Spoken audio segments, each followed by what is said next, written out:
রমজানেরই রোজার শেষে এলো খুশির ঈদ, তুই আপনাকে আজ বিলিয়ে দে সব আসমানে তাগীদ।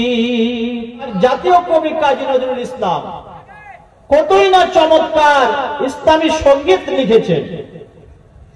কবি বলছেন, রমজানেরই রোজার শেষে এলো খুশির ঈদ, তুই আপনাকে আজ বিলিয়ে দে শোন আসমানে তাগীদ।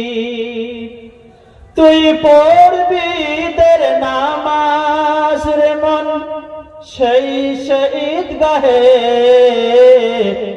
যে ঈদগাহে সব গাজী মুসলিম হয়েছে শহীদ। রমজানেরই রোজার শেষে এলো খুশির ঈদ। চমৎকার চমৎকার তিনি ইসলামী সঙ্গীত লিখেছেন। আল্লাহ পাক তাকে জান্নাত নসিব করুন। আমার ভাইয়েরা, আমার বন্ধুরা, আমার মাহে রমজানকে আমরা পার করলাম।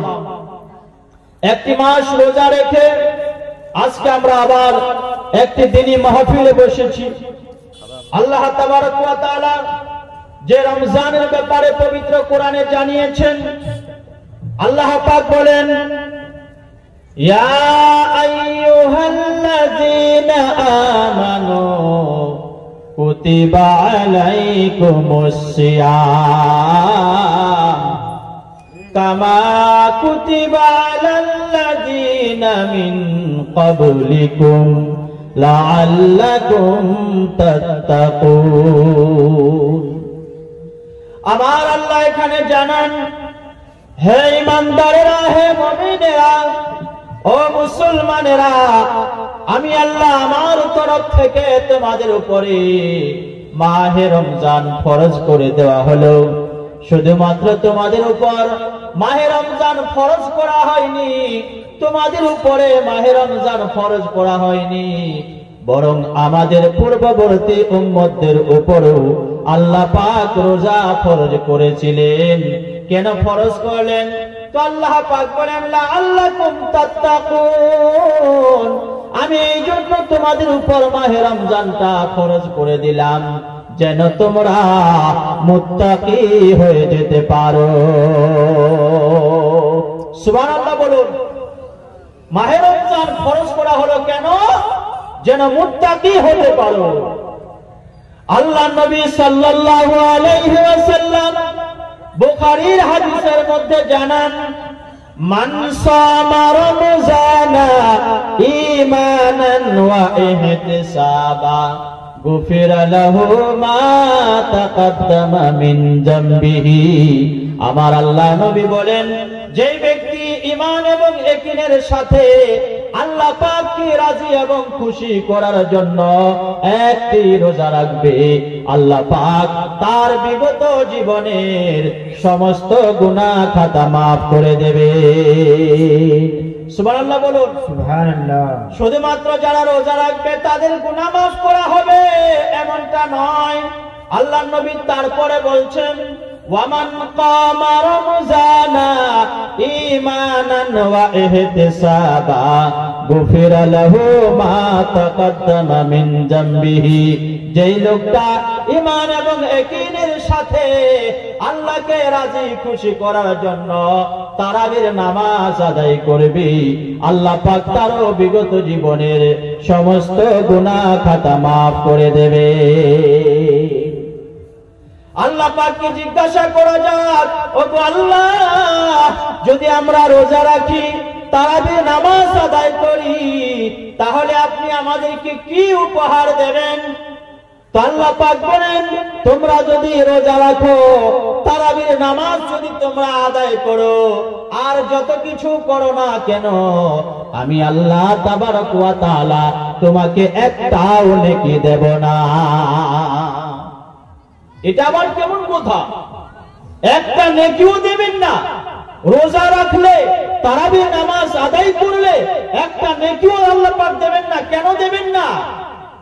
আল্লাহ পাক বলছে না, একটাও নেকি দেব না। কি করবে তুমি নেকি নিয়ে? তোমাকে যদি আমি 1 লাখ নেকি দিই, 1 কোটি নেকি দিই, নেকি নিয়ে কি করবে? জান্নাতে যাবে? তোমাকে যদি 1 কোটি আমি নেকি দিই, তুমি জান্নাতে যেতে পারবে? এমন কোন তোমার গ্যারান্টি আছে? কোনো গ্যারান্টি নাই। তোমাকে নেকি আমি দেব না। কি দেব? তো আল্লাহর নবী বলেন, ইজা দাখালা রমাজান, যখন রমজান মাস এসে যায়, যখন রমজান মাস চালু হয়ে যায়, ফুতিহাত আবওয়াবুল জান্নাহ, আল্লাহ তাবারাক ওয়া তাআলা জান্নাতের সমস্ত দরজাগুলো খুলে দেন। সুবহানাল্লাহ বলুন। সমস্ত দরজা খুলে দেন। ওয়া গুল্লিকাত আবওয়াবুন নার, আর সমস্ত জাহান্নামের দরজা বন্ধ করে দেন। ওয়া সুলসিলাত ফীহি শায়তান, আর আল্লাহ তাবারাক ওয়া তাআলা শয়তানগুলোকে শিকল দিয়ে বেঁধে দেন। আল্লাহর নবী বলেন, আমার আল্লাহর নবী রোজাদার ব্যক্তিদের জন্য সুসংবাদ দিচ্ছেন। আল্লাহর নবী বলেন, ফিল জান্নাতি সামানিয়াতু আবওয়াব, জান্নাতের মধ্যে 8খানা দরজা আছে। জান্নাতের মধ্যে 8টা দরজা আছে, 8টা জান্নাত আছে। এই জান্নাতের দরজাগুলোর মধ্য থেকে সব থেকে দামি দরজা আর সব থেকে সম্মানীয় দরজা, এই দরজাটার নাম হলো বাবুর রায়্যান। তো আল্লাহর নবী বলেন, রোজাদার ব্যক্তিকে আমি নেকি দেব না, নেকি দেব না। আমি তাদেরকে নেকি দেওয়ার ওয়াদা করিনি। রোজাদার ব্যক্তিকে আমি সরাসরি জান্নাত দেওয়ার ওয়াদা করেছি। সুবহানাল্লাহ। রোজাদার ব্যক্তিকে আমি নেকি দেব না, তাদেরকে আমি সরাসরি জান্নাত দেব। আল্লাহকে যদি জিজ্ঞাসা করা যায়, ওগো আমার আল্লাহ, জান্নাত তো দেবেন, ঠিক আছে, কোন জান্নাতটা দেবেন? সব থেকে বড় জান্নাত দেবেন না সব থেকে ছোট জান্নাত দেবেন? তো আল্লাহ পাক নবী বলেন, আল্লাহ পাকের নবী রোজাদারদের জন্য ঘোষণা দিয়ে দেন। আল্লাহ নবী বলেন, রোজাদার ব্যক্তিদেরকে এমন একটা দরজা দিয়ে জান্নাতের মধ্যে প্রবেশ করা হবে, যে দরজাটা হলো সমস্ত দরজাদের সরদার, যে দরজাটা হলো সমস্ত দরজার থেকে সম্মানীয়। ওই সম্মানীয় দরজা দিয়ে আল্লাহ পাক জান্নাতে প্রবেশ করাবেন একমাত্র রোজাদার ব্যক্তিদেরকে। সুবহানাল্লাহ বলুন। সুবহানাল্লাহ। তাহলে চিন্তা করুন, আল্লাহ পাক রোজাদার ব্যক্তিদেরকে সব থেকে দামি দরজা দিয়ে, সব থেকে সম্মানীয় দরজা দিয়ে আল্লাহ পাক জান্নাতের মধ্যে প্রবেশ করাবেন। আল্লাহ সুবহানাহু ওয়া তাআলা আমার আপনার রোজাকে, সিয়ামকে এবং কিয়ামকে আল্লাহ পাক যেন কবুল করে নেন। বলুন সুবহানাল্লাহ। সুবহানাল্লাহ। আমার ভাইরা, আমার বন্ধুরা, আমার যত কিছু ইবাদত হতে হবে শুধুমাত্র কেবলমাত্র অনলি ওয়ান আল্লাহ পাককে রাজি এবং খুশি করার জন্য। নামাজ বলুন, রোজা বলুন, হজ বলুন, যাকাত বলুন, যে কোনো ইবাদত বলুন না কেন, কেবলমাত্র আল্লাহকে রাজি এবং খুশি করার জন্য করতে হবে। যদি অন্য কোনো নিয়ত থাকে, আল্লাহ পাক একটাও নেকি দেবেন না। এই জন্য হাদিস শরীফের মধ্যে বুখারী বলুন, নাসাই বলুন, তিরমিজি বলুন, আবু দাউদ বলুন, যে যতগুলো হাদিসের কিতাব আছে, হাদিসের কিতাবগুলোর মধ্য থেকে যে কোনো হাদিসের কিতাব আপনি তুলুন, সর্বপ্রথমে যেই হাদিসটা এসেছে সেটা হলো ইন্নামাল আমালু বিন্নিয়াত। আল্লাহ নবী বলেন, তোমরা নিয়তকে পরিষ্কার করে নাও, নিয়তের শুদ্ধতা তোমরা করে নাও। নিয়তের মধ্যে যদি গড়বড় থাকে, কোনো ইবাদত কবুল হবে না।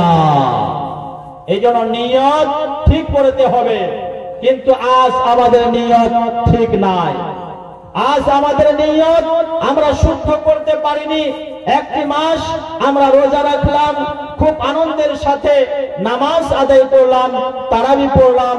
আর আলবেদা জুমার কথা তো আর বলারই নাই। মসজিদের নিচেও নামাজি, উপরেও নামাজি, জায়গা হয় না রাস্তায় নামাজি, প্যান্ডেল করে সেখানেও নামাজি। আর যেমনি রমজান চলে গেল নামাজি গায়েব হয়ে গেল। এটা আপনার কেমন ইবাদত? কাকে খুশি করার জন্য করছেন? আল্লাহকে খুশি করার জন্য করছেন না প্রতিবেশীকে খুশি করার জন্য করছেন? এমনটা নয় তো যে আমি রোজা রাখছি না, আমার ভাই আমার বাবা রোজা রাখছে, আমি রোজা না রাখলে, নামাজ না পড়লে আমাকে বকাবকি দিবে, এই জন্য ভাইয়ের ভয়ে, বাবার ভয়ে ইবাদত করছেন, রোজা রাখছেন, এমনটা নয় তো। একমাত্র আল্লাহকে রাজি খুশি করার জন্য আল্লাহকে ভয় করেই ইবাদত করতে হবে, অন্য কারো ভয়ে ইবাদত করলে চলবে না। একটা লোক খুব চালাক ছিল, ওই স্টেশনে গেছে, স্টেশনে গিয়ে টিকিট কাটতে যাবে, এমন সময় দেখছে ট্রেন ছাড়বে, মানে ট্রেনের সময় হয়ে গেছে, টিকিট কাটার সময় নাই। লোকটা কি করেছে? টিকিট না কেটেই ট্রেনে উঠে পড়েছে। বলছে বিনা টিকিটে উঠবো, ট্রেনে যা হবে দেখা যাবে। বিনা টিকিটে ট্রেনে উঠে গেছে। ট্রেনে উঠে যাওয়ার পরে এমন আবার কি করেছে? বলছে বিনা টিকিটে যখন ট্রেনে উঠবো তো ভিড় ভাট্টায় উঠবো কেন, একদম এসি ডিব্বায় উঠে গেছে। বলছে ভিতরে যা হবে দেখা যাবে। এবার ভিতরে এসি ডিব্বায় টমটম করে সিটের মধ্যে বসে আছে, ওই দিক থেকে টিটি আসছে। এই লোক বলছে এবারটা হিসাব কিতাব হবে আমার, এখন কি করব? কি করেছে?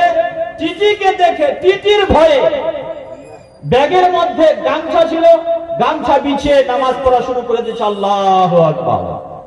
টিটির ভয়ে নামাজ শুরু করে দিয়েছে।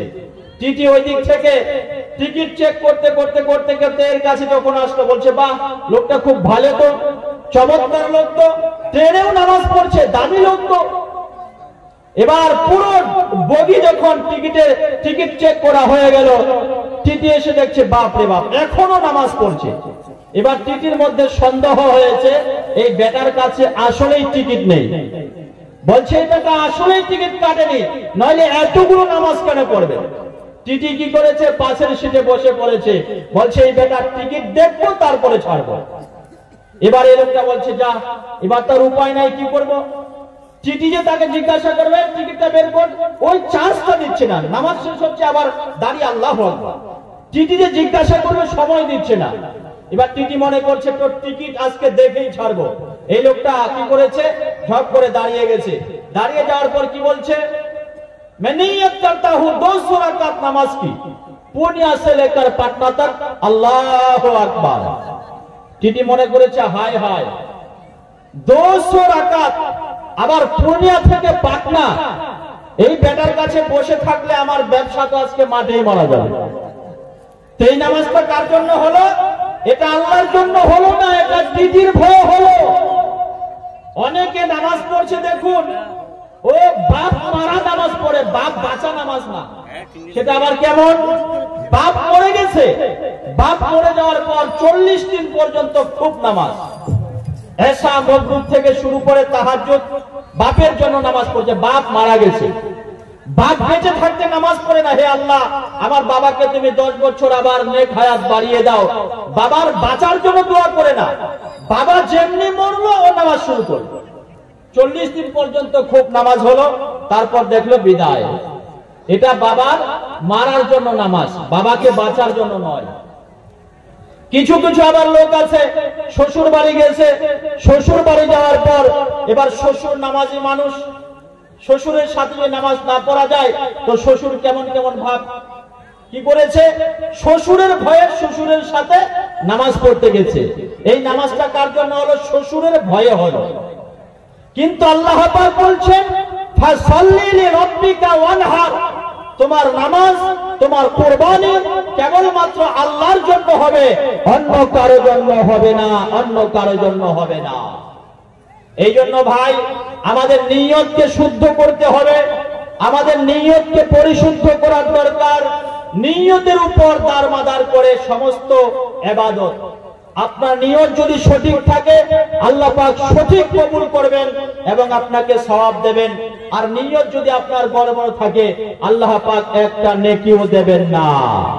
এইজন্য আজকে এখান থেকে নিয়ত পরিশুদ্ধ করে যে কোনো ইবাদত করব, নামাজ, রোজা, হজ, যাকাত কেবলমাত্র শুধুমাত্র অনলি ওয়ান আল্লাহর জন্য করব, অন্য কারোর জন্য করব না।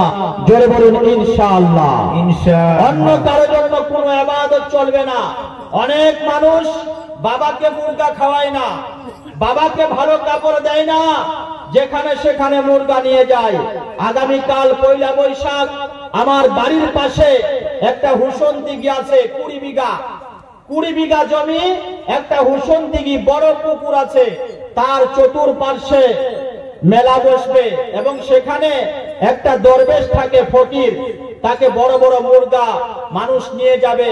আর হুসন দিঘির কাছে মানুষ মান্যত করবে, হে হুসন দিঘি, আমার 10 বছর ধরে বেটা হয় নাই, তুমি যদি আমাকে একটা বেটা দাও, আগামী বছর একটা উট নিয়ে এখানে আসবো। সরে বলুন নাউজুবিল্লাহ। এরকম মান্যত করা জায়েজ নাই, হারাম হারাম হারাম। মুসলমানের ঈমান থাকবে না। আপনার সব থেকে বড় পীর, আপনার সব থেকে বড় বুজুর্গ আপনার পিতা এবং আপনার মাতা।